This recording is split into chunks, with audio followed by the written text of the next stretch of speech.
everybody, welcome back to Mad Money. Today we're going to be talking about Cardone Capital. I've got a lot of you guys asking me to do an update because it's kind of controversial. Some people think it's a complete scam, some people think it's relatively great.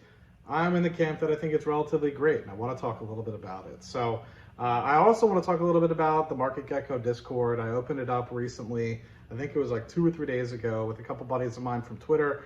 Some of them focus on NFTs, some focus on crypto, some of them are focusing on just seeking alpha in the market. Obviously, you guys know I do a little bit of crypto, but most of the time I'm just doing long-term investing, whether that's through real estate investment trust, mostly equities and dividend-paying stocks, but I also have some growth stocks in there as well. So be sure to check that out. I'll leave a link in the description as well as the comments section. But getting back to Cardone Capital here, to give you guys a little brief rundown, I started investing in it in early 2019 timeframe, and I put about $15,000 up into Cardone Equity Fund 5. What that was is basically, hey, an apartment here in Houston area, as well as some 4 apartments in the Florida area that are able to generate some pretty good returns over the long term. But in the meantime, we're getting paid about 4.5% to 5% on our kind of money here. And by the time we actually started getting some of the income in, they mostly were doing return on capital about 4%, which we'll kind of go through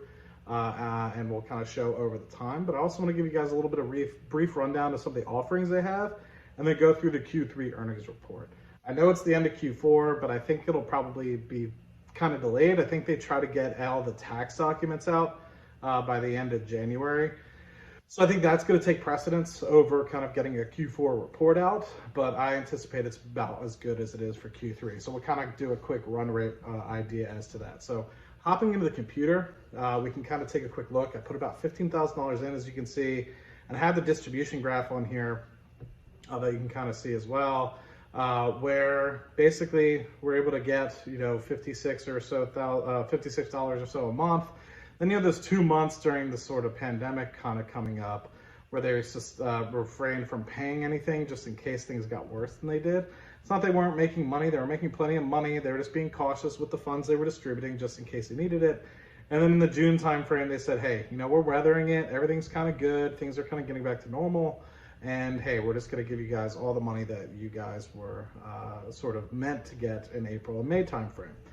So really good communication on their part. There was like monthly calls to kind of keep us updated with the ongoing pandemic and what was going on with the properties and running costs associated with the business and how much cash they had on all the accounts. And so, yeah, but eventually later in the year, they kind of lowered it to $50 for return on capital. Overall, since I kind of invested, I've gotten about $1,500, $1,600 of my money redistributed back to me in terms of return on capital. But with that, I've gotten a lot of depreciation costs. We won't talk a lot about that in this particular video, but if you are somebody that has a sole proprietorship or you have another partnership that you work in, hugely beneficial. I mean, the first year alone, I think I got like $8,500 worth of taxable write-offs. And so if you're somebody that's in like the 30% tax bracket, you're going to get close to $2,400 of cash back, right? That you would otherwise have to pay in taxes due to just depreciation. So I think that's relatively useful and something to think about if you are a small business owner and you own a partnership. You can apply some of those items that you have from Cardone Capital to your own personal business. Hopping into some of the offerings that they have ongoing. So by no means am I associated with Cardone Capital. If they would love to reach out to me, I'd love to work with them. I work with anybody, as you guys know. But here are just some of the funds that they have, some of the offerings and what they're kind of looking at. You have some stuff in Houston, Fort Lauderdale, Boca Raton. You have some commercial properties in here as well that I believe they've already bought. And what they're trying to do is just kind of offer that opportunity to folks to buy into. And then obviously they use some of that capital that they get to be able to go find other deals. So I think what ends up happening is Grant finds these deals, he puts and buys all of them 100%. And then once you guys buy in, he takes a little bit of that money out and has a lot of his money still left in. I think he keeps like 30 or so percent of every deal that he puts his money into. So he's a big owner in a lot of this stuff. And he goes out and finds more deals. So you can just have the opportunity to take a quick look at some of these, the targeted internal rates of return, the fund size themselves. And yeah, just hopefully that's really useful for you guys. Looking at Q3 2021, once again, I'm very impressed by the properties that are in Equity Fund 5. You can see one of the buildings that they're kind of building into the 10X Center Commercial Center here. But highlighting specifically the letter that Grant writes. Every quarter he writes a letter. And this one's focusing on inflation and what's kind of going on in the global economy right now. So more specifically, I want to talk consumer prices jumped 6.2% overall in October from a year ago. That's the largest single month increase in more than 30 years since the 80s. Everyday categories took a hit, meaning meat, poultry, fish, eggs were up 12%. Energy prices were up 30%. Used cars were up 26%. Supply chain and labor shortages are continuing to add fuel to the fire that the Federal Reserve started by printing free money for the past 15 years. To help combat raising prices, the Fed has indicated it will continue to print money, but at a slower rate. Who knows, right? And then Grant goes on to add, how does this impact real estate? Real estate tends to outperform in times of inflationary environment, which is true. If you guys caught my Fundrise update, some of those funds returned 40% in 2021 alone.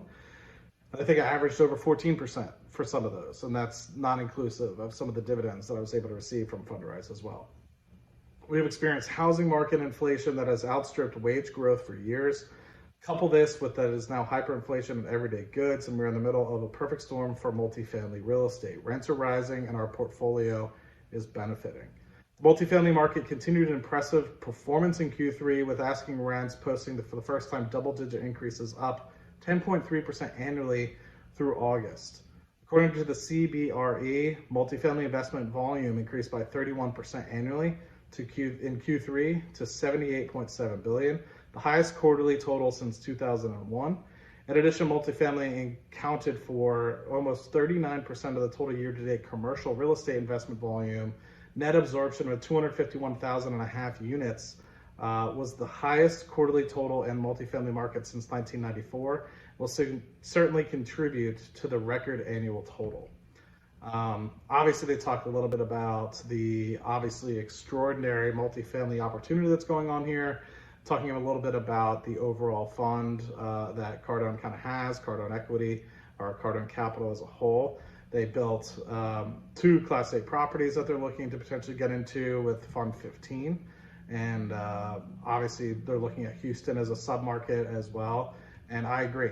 If you want Class A units where a lot of people are moving to, Texas is a place to be. A lot of people moving to Dallas, Austin, Houston. I live in Houston personally, so I know exactly what that's kind of talking about. Hopping into the actual fund itself, Fund 5 invested in 5 quality properties in 2018 and 19, 2,000 units, of which some of which are in Houston here, and then the rest are in Florida. So hopping into specifically 10X at Del Rey. It's a $60 million loan, so the property itself is pretty expansive. Year to date, revenues were up about $400,000 compared to 2020. Increase in occupancy, rental rates, effective rates increased 9% year over year, and increased renewals at a steady 60% for the quarter, which is interesting. So they just did some minor projects to be able to get it. But looking at 23 year to date, Q3 year to date from 2020 versus 2021, you can see the $400,000 increase here. Looking really good. Cash flow overall, 1.37 million for the property, which is a higher percentage of the revenue than compared to last year. So that rent increases and the continued retention rate of some of the renters is really starting to shine through. So really good in that respect. And I'm really curious now that like some of these the properties are starting to really shine through, at what point they might refinance them, because it's interest only for the first 5 years. But that doesn't necessarily mean that we have to refinance after 5 years, right?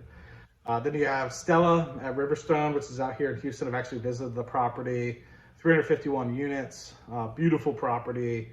The loan is $42 million here, interest only, with maturity in 2029. And year-to-date revenue increases 5%. Doing really well with effective rental rates. So yeah, looking really good in this area. Particularly, Houston's a very strong market. So you can see it's about a $250,000 increase year to date from 2020 to 2021.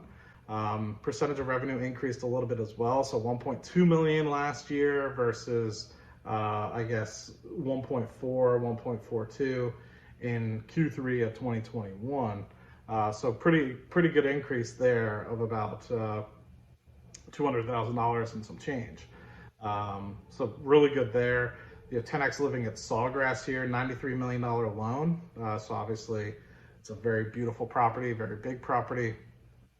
Q3 year to date, revenues increased 4% compared to 2020 and continue to increase as concessions burn off for the remainder of the year. Obviously that was a lot to do with the pandemic. Property finished a strong 98% occupancy, average renewable rate of 55% with a 5% increase in effective rents since Q3 of 2020. You could see 8.1 million for year-to-date revenues and rental income for 2020 in Q3, and then Q3 year-to-date in 2021 being 8.4 million. Once again, showing a little bit of capital investment into the property, some debt service in there as well, but net operating income dropped a little bit. I'm sure that has a little bit to do with, remained the same. So I'm sure that has something to do with some of the work that was done at the property. So you can see, percentage of revenue for cash flow dropped a little bit, but at the end of the day, nothing negligible or too significant. Basically, cash flow ended up remaining flat.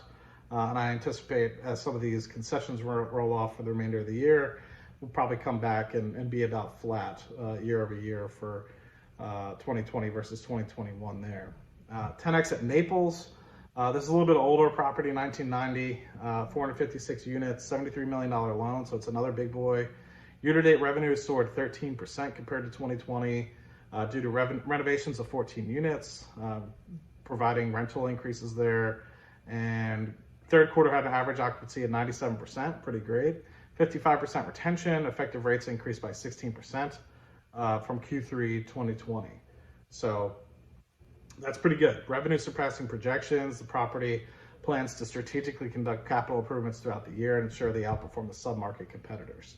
So they collected 5.1, 5.2-ish in year-to-date 2020, comparatively to almost 6 million in 2021. That obviously had a huge impact on the bottom line. 957,000 in cash flow through Q3 of 2020 and 1.6 in Q3 of 2021. So 27% total versus 18 and 18.5% total in the prior year. Then you have 10X at Breakfast Point. This is a Panama City, 2007 build, 360 units, $50 million loan. So it's another big boy. So by no means are these small properties. Year-to-date revenues increased 4% compared to the year-to-date 2020, driven by the increase in occupancy and rental rates. Property started the year at 93% occupancy, finished Q3 strong at 98% occupied, and 100% pre-leased. Average resident renewal rate was over 55%. Effective rates increased 8% from Q3 of 2020. In Q3, they did some capital improvements. Properties' roofs were replaced, the pool was resurfaced, clubhouse was repainted. So with revenues continuing to climb, what they said that they will do is continue to do some strategic capital improvements throughout the year. You can see the increase here of about $200,000 in cash flow year over year. And a lot of that has to do with the increased revenue. But you see net operating income kind of rolling through here of an increase of about $200,000 as well. Debt service remained flat, and capital improvements remained relatively flat as well. Obviously hitting the bottom line for cash flow up about $200,000, going from about 33% of revenue to about 36.5% of revenue. So relatively impressive properties. I really look forward to hearing what you guys have to say. I like showing you guys this sort of stuff. I know it's been a couple of months since I've done a Cardone Capital update. Really hope you appreciate it. Technically, I don't think I'm allowed to show you these things, but at the end of the day, I think it's worthwhile showing the quality product that they're putting out is just as much as what you would get, if not more so, than what a public real estate investment trust would do. I think they're doing a phenomenal job maintaining the property. continuing to find great deals for folks as well. And, you know, they have the best interest at heart. And I think, unfortunately, people just put in a bad rap for Grant. And I don't understand it. You know, you love him or hate him. I think at the end of the day, you can acknowledge that he has a really good kind of project going with everything. And with this, I think he's got a lot of support. I think he'll do really well. He'll go really far. And he's found his niche, man. Like, the sales were really good for him, but I think real estate's truly his niche, and I look forward to watching him continue to do well in the future with it. And if I have any excess cash in future, I actually did just do a non-accredited fund again. I didn't have excess cash to put in, but if I did, I would have. So I'm curious if any of you guys did get in. Let me know in the comment section down below. But that's relatively it, guys. Like, I really would love to continue to talk a little bit about it. If you guys have any questions, let me know. Maybe when the full year 2021 comes through, I'll do a little update video. But in the meantime, hopefully this finds you guys great. Hope it finds you guys well. Let me know what you guys have to think in the comment section. And I'll see you guys in the next video. Cheers.